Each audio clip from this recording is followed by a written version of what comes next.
তো আজকে আমরা কথা বলবো জন মিল্টনকে নিয়ে। অনার্স ফার্স্ট ইয়ারের পোয়েট্রিতে একটা কবিতা আছে জন মিল্টনের, সেটা হচ্ছে অন হিজ ব্লাইন্ডনেস। তো আমরা আজকে অন হিজ ব্লাইন্ডনেস নিয়ে কথা বলবো। তার আগে মিল্টন সম্পর্কে আমরা জেনে নিই। তো জন মিল্টন 1608 সালে জন্মগ্রহণ করে ইংল্যান্ডে, আর সে মৃত্যুবরণ করে 1674 সালে। তো জন মিল্টন তার যে পুরো ক্যারিয়ারটা আছে, সেই ক্যারিয়ারটার মধ্যে অ্যাট দ্য মিন টাইম সে অন্ধত্ব বরণ করে। মোটামুটি 1647-48 সালের দিকে সে তার বাম চোখের দৃষ্টিশক্তি হারিয়ে ফেলে।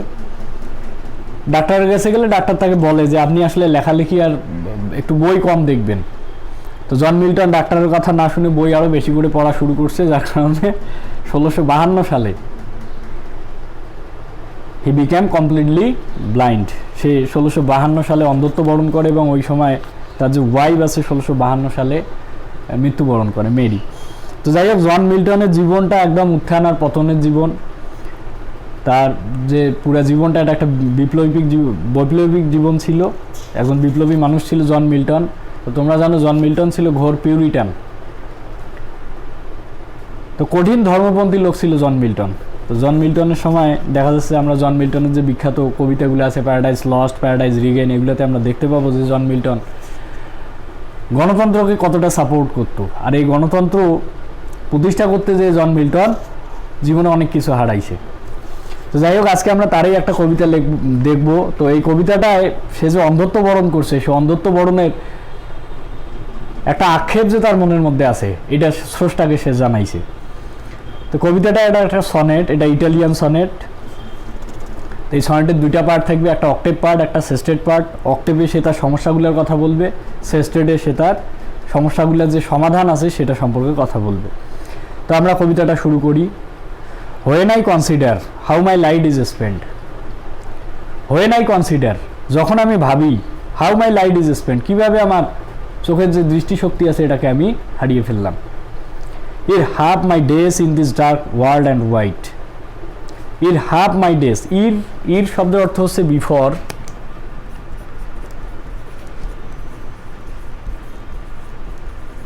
বিফোর ইর হাফ অফ মাই ডেজ, যে কীভাবে আমার জীবনের অর্ধেক সময় অতিবাহিত হওয়ার আগেই in this dark world and white, পৃথিবীটা আমার কাছে কেমন হয়ে গেছে, ডার্ক, অন্ধকার হয়ে গেছে, অ্যান্ড হোয়াইট, এই যে এত বড় পৃথিবী তার কাছে এখন আর কোনো কিছুই দৃষ্টিগোচর নয়, এখন সব কিছুই তার কাছে অন্ধকার লাগে।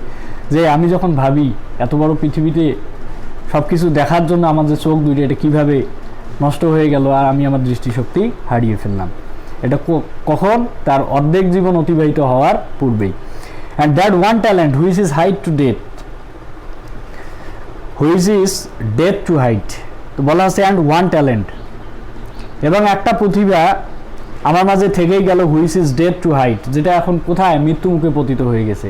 তো আসলে তোমার মধ্যে যত বড়ই প্রতিভা থাকুক না কেন, তোমার দৃষ্টিশক্তি যদি না থাকে, সেই প্রতিভার সঠিক ব্যবহার তুমি করতে পারবে না। তো জন মিল্টনও বলতেছে যে এখন যে আমার মধ্যে একটা প্রতিভা আছে, এই প্রতিভাটা এখন আমি আমার অন্ধত্বের কারণে ভালোভাবে এটাকে ব্যবহার করতে পারতেছি না।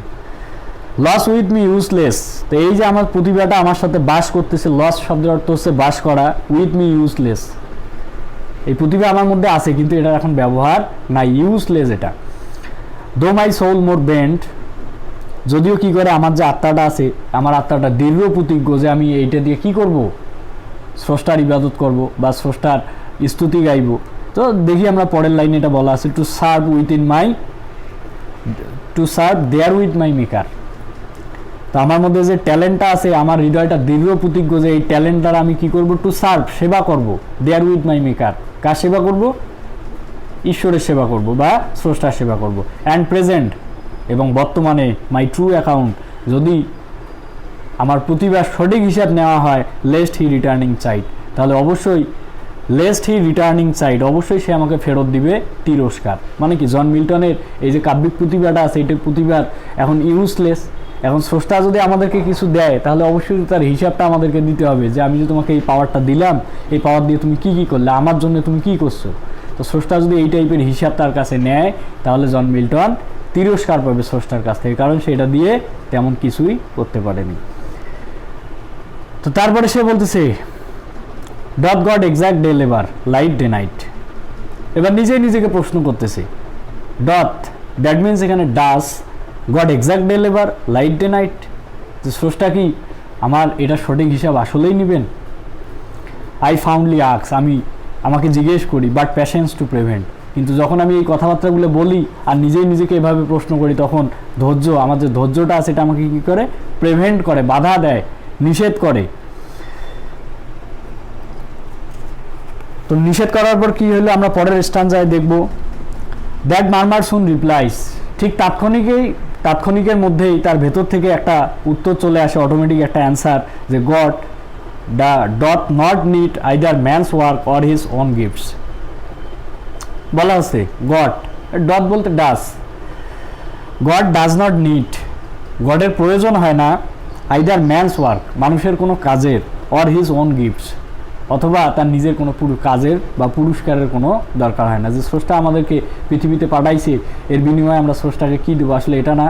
স্রষ্টা আমাদেরকে যে নিয়মকানুনগুলো দিয়ে পাঠাইছে, আমরা যদি এর মধ্যেই সীমাবদ্ধ থাকি, তাহলে স্রষ্টাকে আর এক্সট্রা কোনো গিফটের দরকার হয় না। তোমার মধ্যে যা দেয়া হয়েছে তুমি সেটা দিয়েই তোমার জীবন, তোমার কেরিয়ারকে সুন্দর করো, তোমার ভবিষ্যৎকে সুন্দর করো, ইহকাল পরকাল দুই জগৎকে তুমি সাজাও, এটা একান্তই তোমার ব্যাপার। কিন্তু স্রষ্টাকে এর জন্য কোনো হিসাব দিতে হবে না। এটা জন মিল্টন তার মনের ভেতর থেকে এই রিপ্লাইটা চলে আসলো। সে এতক্ষণ ধরে স্রষ্টাকে যে অপবাদটা দিচ্ছিল, যে আল্লাহ আমাকে যদি আপনি এই পাওয়ার এই দিলেন, তো আমাকে কেন অন্ধ করে দিলেন, এরপরে জন মিল্টন ভেতর থেকে এইটার একটা রিডামশন হচ্ছে তার। তারপরে বলতেছে যে স্রষ্টার কাছে কে উত্তম, হু বেস্ট, সেই উত্তম কার কাছে, স্রষ্টার কাছে। বিয়ার ইজ মাইল্ড ইয়োক, যে বিয়ার মানে বহন করা, হিজ মাইল্ড ইয়োক, তার যে দায়িত্বের জোয়ালটা আছে, এই দায়িত্বের জোয়ালটা যে ব্যক্তি ঠিকঠাকভাবে কাঁধে নিবে, মানে কি তার জীবনে মানুষ হিসেবে যে তার দায়িত্বগুলো আছে সেগুলো যদি ঠিকঠাক পালন করে সে, তাহলেই সে স্রষ্টার কাছে অতি উত্তম হিসেবে পরিগণিত হবে। তারপরে বলা হচ্ছে হিজ স্টেট ইজ কিংলি, তার যে রাজ্যটা আছে এটা কেমন, খুবই রাজকীয়। তো স্রষ্টা আমাদেরকে পৃথিবীতে পাঠাইছে মোটামুটি একটা বড় পরিসরে। আবার আমরা যখন স্রষ্টার কাছে ফিরে যাব, স্রষ্টা যে জায়গায় অবস্থান করছে সে জায়গায় যে সারাউন্ডিংসটা আছে সেটা খুবই রাজকীয় একটা ব্যাপার। Thousands at his bidding speed, তো বিডিং স্পিড মানে এখানে ফেরেশতাদের কথা বলা হচ্ছে। বিডিং স্পিড, যে সবসময় আল্লাহর আদেশ পালন করার জন্যে নিয়োজিত থাকে। যে thousands at his bidding speed, হাজার হাজার ফেরেশতা সবসময় রেডি থাকে তার হুকুম পালন করার জন্য। And post over land and ocean without rest, এবং তারা কোথায় কোথায় দৌড়াদৌড়ি করে স্রষ্টার হুকুম পালন করার জন্যে। ওভার ল্যান্ড, সমতল ভূমিতে বিচরণ করে।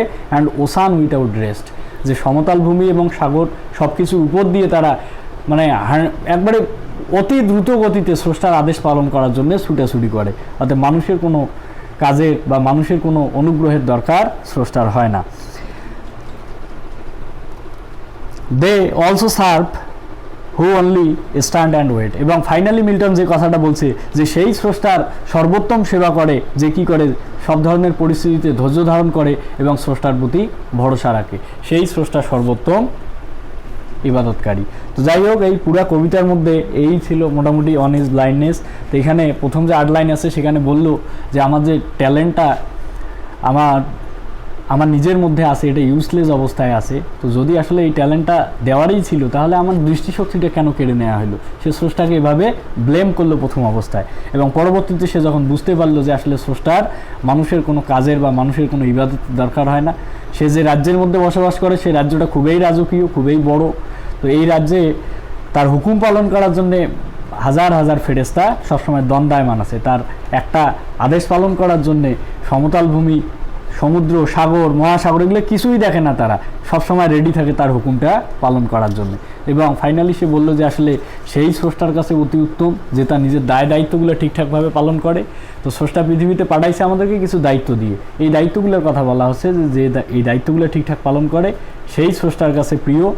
এবং আরও কি, যে কোনো ধরনের পরিস্থিতিতে যে নিজেকে কন্ট্রোলে রাখে, স্রষ্টার উপর বিশ্বাস রাখে এবং ধৈর্য ধারণ করে, সেই স্রষ্টার কাছে অতি উত্তম। তো স্রষ্টার আর অন্য কোনো কিছুর দরকার হয় না। মানুষ হিসেবে আমাদের এইটুকু করলেই স্রষ্টা আমাদের উপর সন্তুষ্ট থাকবেন। তো এই কথাটাই অন হিজ ব্লাইন্ডনেস কবিতার মধ্যে জন মিল্টন বলছে। তো যাই হোক, আমাদের ব্যক্তিগত জীবনে আমরা অনেক সময় অনেক হতাশার সম্মুখীন হই। এই সময়গুলোতে আমাদের কি হওয়া যাবে না, স্রষ্টার উপর বিশ্বাস হারানো যাবে না, ধৈর্য ধরতে হবে। যদি সমস্যা একটা দেয় তাহলে স্রষ্টায় 10টা সলিউশন পাঠায় দিয়ে তারপর সমস্যাটা দেয়। তো আমরা আসলে ধৈর্য হারা হব না, অবশ্যই স্রষ্টার প্রতি বিশ্বাস রাখবো। তো যাই হোক, এই কবিতাটার সামারি হচ্ছে মোটামুটি এইটুকুই। তো এটার যে থিমটা আছে যে justify the ways from man to god, কীভাবে একজন মানুষ স্রষ্টার সান্নিধ্য লাভ করবে, এইটাই হচ্ছে এই কবিতার মূল থিম। তো এখানকার এটা একটা সনেট, এই সনেটটার 2টা পার্ট আছে। এই রাইম স্কিমটা যদি আমরা দেখি তাহলে দেখবো ইটালিয়ান সনেটের রাইম স্কিমে প্রথম যে 8 লাইন আছে সেটাতে কি আসবে, A B B A A B B A, that means আব্বা, আব্বা কথাটা আসবে প্রথম 8 লাইনের রাইম স্কিমে। আর শেষের যে 6 লাইন আছে এটাতে আমরা একটু দেখব যে need best state speed rest weight, need state.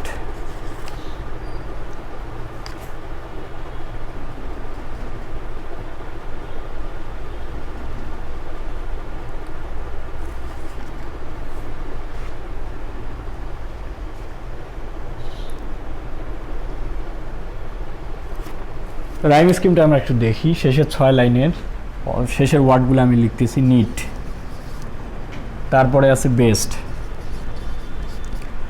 তারপরে আছে স্টেট।